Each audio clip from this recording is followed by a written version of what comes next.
Hi guys, I last month introduced Lenormand readings for February, March, and this month I'm going to do March and April for Gypsy. Some believe that Gypsy cards are actually the evolution of Lenormand cards. There are actually 52 cards in a deck versus 36 in regular Lenormand deck. So I'm going to do the grand tableau with all the cards on the table, where it's going to give us a whole bunch of situation and kind of possibilities. And it could be your story. It doesn't have to be your story because the energies are here from everybody who are actually viewing. So just keep in mind that the cards have their individual meanings, but interpretation of the cards in this big spread requires a deep understanding of how adjacent or associated cards influence the interpretation. Also, guys, take advantage of the two promotions, annual Taroscopes and right now it's a great time. They're right now on sale, so you're getting one sign for $10 and all signs for 20, so you can check somebody else, or you could check your ascendant and Venus sign and Mars sign. So this is a great opportunity. But the best part of my special is my speed up promotion, so you are not waiting 3 weeks anymore for the readings. So I'm actually upgrading whatever the term was before, so 3 weeks is now 1 week, so becoming a rush reading, and the rush reading, which was week, is now 3 days. And if you really want an urgent reading, you're going to get it within 24 hours, and if you're North America, most likely the same day. So guys, check my website www.cattarot.ca for more information. You can also find me on Instagram and on Facebook, where I actually also publish daily Taroscopes. So let's jump in.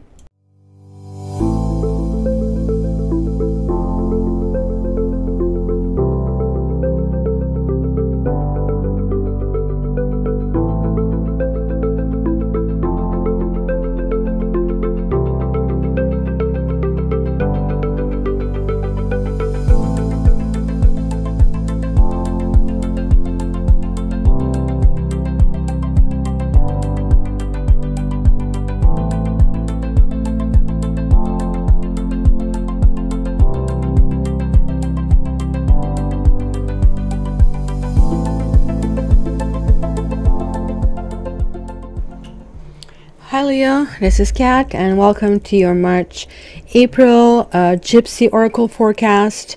So unlike Lenormand, which kind of gives situational and possibly timing, with Gypsy, we sort of can see emotions. We can see what's coming, or like understand, maybe sometimes just get confirmation that we are not crazy, that really did happen, etc., etc., right? In Gypsy cards, we have like 4 main significators: wife, sweetheart. Well, this can be also single woman with children. So don't pay attention that you have to label yourself or peg yourself in. This is a general reading, right? Sweetheart general will be single, and wife will be somebody in a relationship. But this also can indicate a woman with children who also is a single. But any one of you can be that, because wife can be somebody who wants to be wife. Then we have the Lord, and that could be somebody who is either professional or somebody who is also in a relationship. And then we have lover. And where is the lover boy? There. So let's start with this part. And guys, this is a general reading. This might be you. Everything can be you, every single little detail, because you simply focused on me as Kat Tarot, March the 8th, she's doing the reading, so let me send my energy. And that's kind of like can be something, but it could be simply a common denominator of kind of the energies that I managed to read. So let's see the wife. Wife is surrounded with death, service, soldier, prison, the child reversed, misfortune reversed, and money. But we also have sort of like a background here: the young lady, the widower reversed, pleasure seekers, thought, cheerfulness, and a scholar. So two cards indicating thought, and also we have a doctor over here. So this is more or less a background information.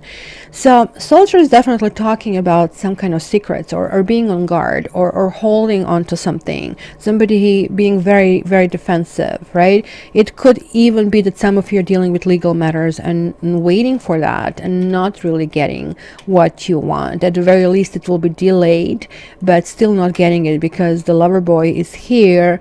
And while there is no direct interaction, it could be a whole bunch of things that are happening. So this card concerns me, especially coming next to misfortune, right? So it looks like some of you are really business minded. Some of you maybe are dealing with breakup, the death card being here, and you're trying to figure out how to make this present work, right? Because the prison card can also indicate marriage as well, right?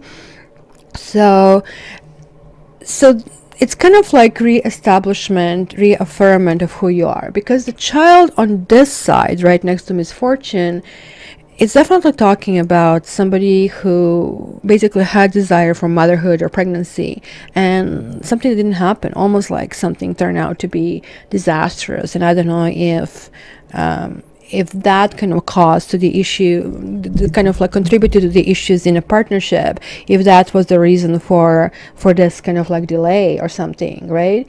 It is definitely talking about predicting failed plans, indecisiveness, worry, or anxiety. It's everything is resulting from a fear of losing something that actually already has been in place, that was already beginning, right?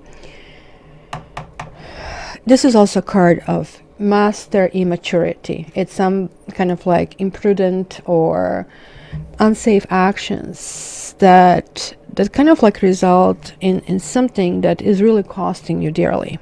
Not in money. It could be in some kind of like other ways, that it could be also failures at business, on work. But I really don't think financial is going to affect you, even though it could be the case as well.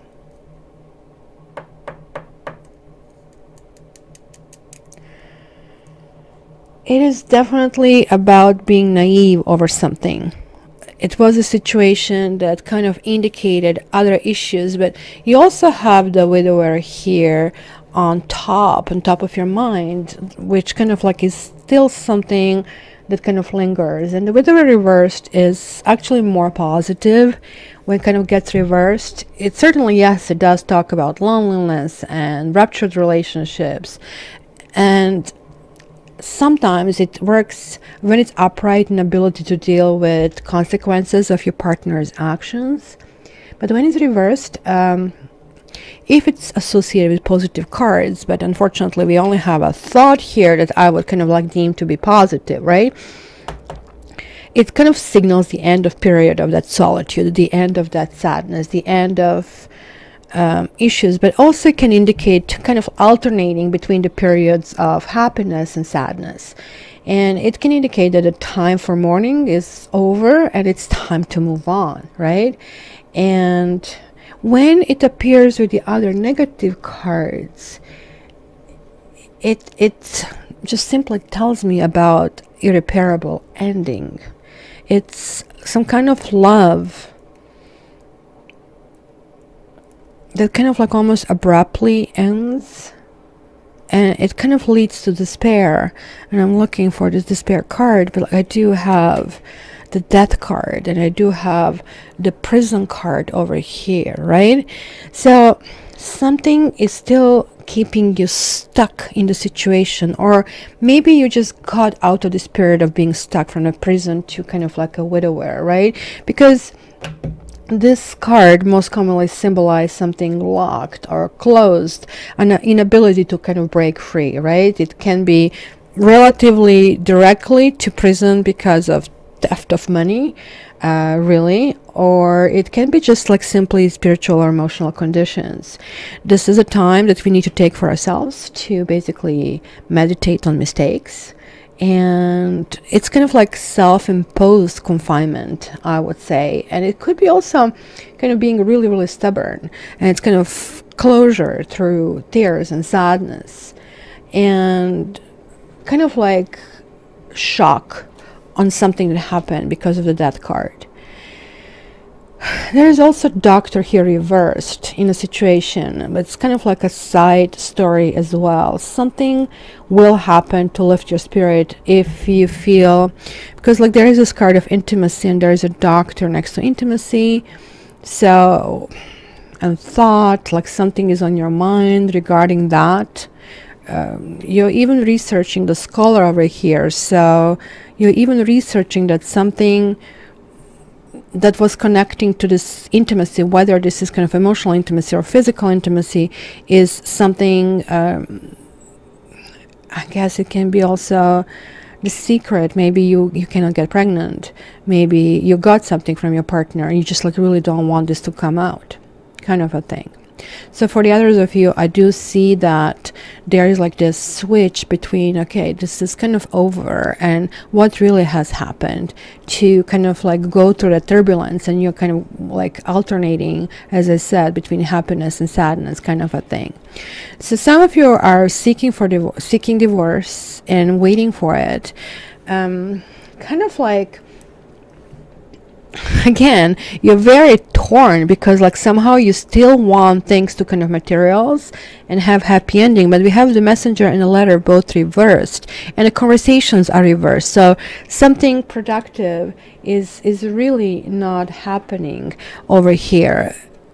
And maybe it's sometimes like really anticipating bad things, because maybe that's why the misfortune card is appearing. So misfortune doesn't become fortune when it reverses. It actually gets even worse, more negative, and it's basically talking about something absolutely irreparable and ending with finality. And so the worst part is like significantly impacting, right?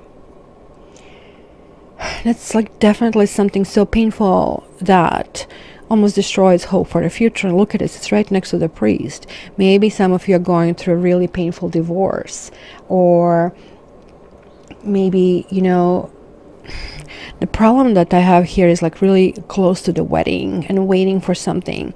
So something maybe excuse me, I kind of have a flu for 8 days. Something that was going down the garden path of the wedding got pretty much destroyed, almost like in a shocking event, right? Something happened, it almost like was a big bang in your own system, right?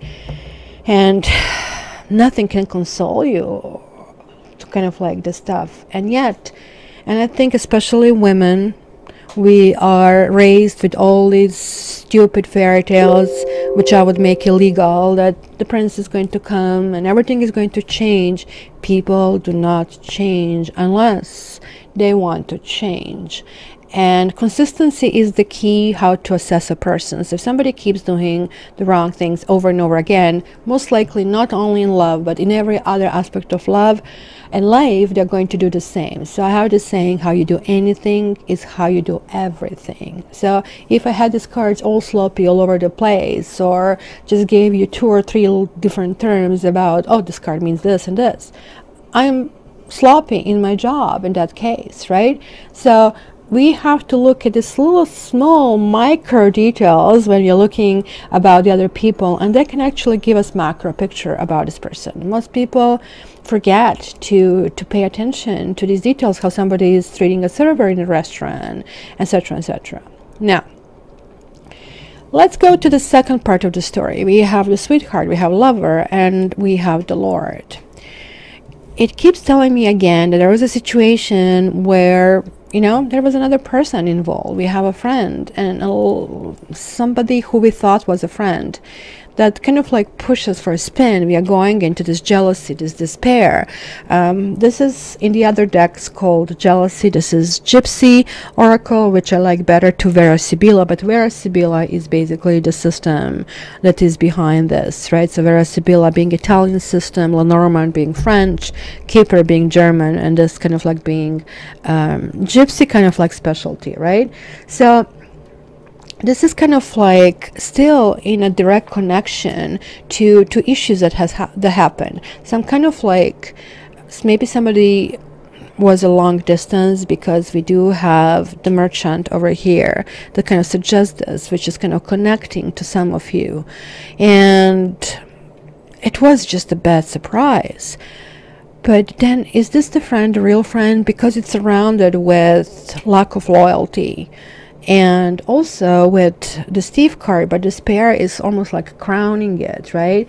Because this is a fear of being betrayed, or literally being betrayed, or fear of not being loved, and making you very vulnerable and sad because of it. So almost like we are like asking other person to justify us. Can you kind of follow what I'm saying? I'm not minimizing anybody's pain, but there is a difference between this was wrong and, oh, I wish he loves me, or I wish she loves me. It's that switch that we have inside of us, and that's what I do in my coaching, that sometimes successful, sometimes not successful at all. Some people just don't want to face this. Some people do want to face it. Both situations are very difficult for everybody involved. If you want to face it, you have to tear things apart, and it's painful. If you don't want to face it, you're continuing on the merry way when you do have it lingering in the background, right? And that's kind of like the card that kind of what tells me about it, these negative emotions, right, that are happening. And jealousy, which can also be the friends, and be very careful, family and friends can also kind of like have their own 2 cents or their own interest in the situation, right? Also tells me that there was something that you wanted to have, that you wanted to, literally, maybe it's you who wanted to be the enemy of your friends, maybe having this gorgeous love affair, because lover and the sweetheart are right next to each other. You kind of like felt he was like gift to you, and it kind of like felt really nice, but all he had in mind was not so great conversation. This person didn't really have a give and take kind of like path in this. And the Thief card is definitely talking about betrayal, something being lost, right? And somebody taking away things from you, taking your joyfulness away. This person could also have been married. This person could be pretending to be single, but he could have been married, as we see that here right next to the foe. You could have a rival, somebody who he is with, you know, and that person also could be even living with him, as we see the house over here. It's kind of weird, because you have the merchant, you have kind of like a long distance position with this person, but so does the other person have this long-term positions. The site, somebody's also waiting for this person. It's kind of interesting. And this person is also not feeling well, is also ridden with anxiety and issues. Like, I mean, it almost looks like the people who rotate over these male characters over here are all kind of taken back with a whole bunch of issues. And yet this character here, look at us, they have a joyfulness right next to them. And they just like really honestly don't have, as I call it, 360, looking at circumstances around them, looking what is happening, looking that look they're cutting the enemy over here. And I think this person is, same thing here, their own worst enemy. Honestly, they are standing in a way of them feeling love. They're almost like trying to provoke situations and create situations that somehow they feel, I don't know, you know, when you're a narcissist and when you're a psychopath, when you are pathologically having a bipolar disorder, or possibly, you know, any different personality disorders, you're just like looking at yourself. You don't have this, you have the blinders on, me, right? And that's how it looks here. Like, it's just like this person wants everybody to be their friend. This person is almost like feeling victimized, and they feel they deserve to be happy. Nothing wrong about that. Yes, we all deserve friends. We all can be victimized, but most of us experience this on a daily basis, and we kind of rebound. And sometimes you go, oh gosh, you know, I did this. And sometimes it's miscommunication. You say something that kind of like starts rolling the ball in a really wrong direction, and then you go and correct it and say, I'm so sorry. But I don't see that here. Look at this. This person has the priest reversed, the no communication, then possibly pulling on Houdini act. I don't know, maybe it was a conversation about the wedding, and then it's just stopped and sort of like left this linger in the air, because this is also next to the married guy. The married guy is definitely married over here, and also holding back the information, but being with somebody else, and somebody else being also very unhappy with them. So I can see they don't have this 360, like almost like there are some people who almost bring everybody distress. So I did say to quite a few of my exes, I said, do you know what they have in common with all of your exes? And the question is always back, what? Well, you. So, my dear, you might be the problem. If we all felt exactly the same toward you, and if we all had the same response. So that's the food for thought for you, my dear Leo. Your comments are more than welcome. And again, please don't shoot me. I'm just reading the cards. I'm seeing the situations. And this can be completely different if you have your private reading. And for the private reading, contact me via my website, www.cattarot.ca. And yeah, check me out on Instagram and Facebook. And I would definitely love to subscribe, so that's where you get an invite for a live reading, and also to like, share, or even dislike if that's what you want. Thank you so much, and I'll talk to you soon. Love you.